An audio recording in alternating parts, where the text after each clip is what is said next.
এবার দফায় দফায় ব্যালিস্টিক ক্ষেপণাস্ত্র নিক্ষেপ করছে উত্তর কোরিয়া। শান্তির আলোচনা এগোনোর মুহূর্তে 2 দফায় স্বল্প পাল্লার ব্যালিস্টিক ক্ষেপণাস্ত্র নিক্ষেপ করেছে দেশটি।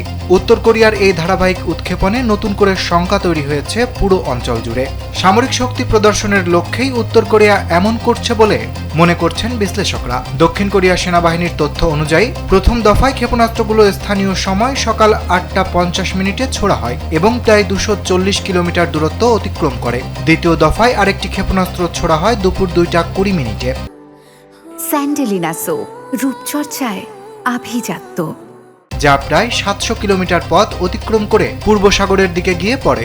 দক্ষিণ কোরিয়ার প্রেসিডেন্ট লি জে-মিয়ং উত্তর কোরিয়ার সঙ্গে সম্পর্ক উন্নয়নের চেষ্টা চালিয়ে গেলেও সাম্প্রতিক এই উৎক্ষেপণকে বিশ্লেষকেরা সেই প্রচেষ্টার প্রতি পিয়ংইয়ং এর প্রত্যাখ্যান হিসেবে দেখছেন। পাশাপাশি দেশটির প্রেসিডেন্ট কার্যালয়ে অনুষ্ঠিত জরুরি বৈঠকে উত্তর কোরিয়াকে এমন উস্কানিমূলক কর্মকাণ্ড বন্ধ করার আহ্বান জানানো হয়। এদিকে জাপানের কোস্টগার্ডও একটি সম্ভাব্য ব্যালিস্টিক বস্তু নিক্ষেপের বিষয়টি নিশ্চিত করে জাহাজগুলোকে সতর্ক থাকার নির্দেশ দিয়েছে।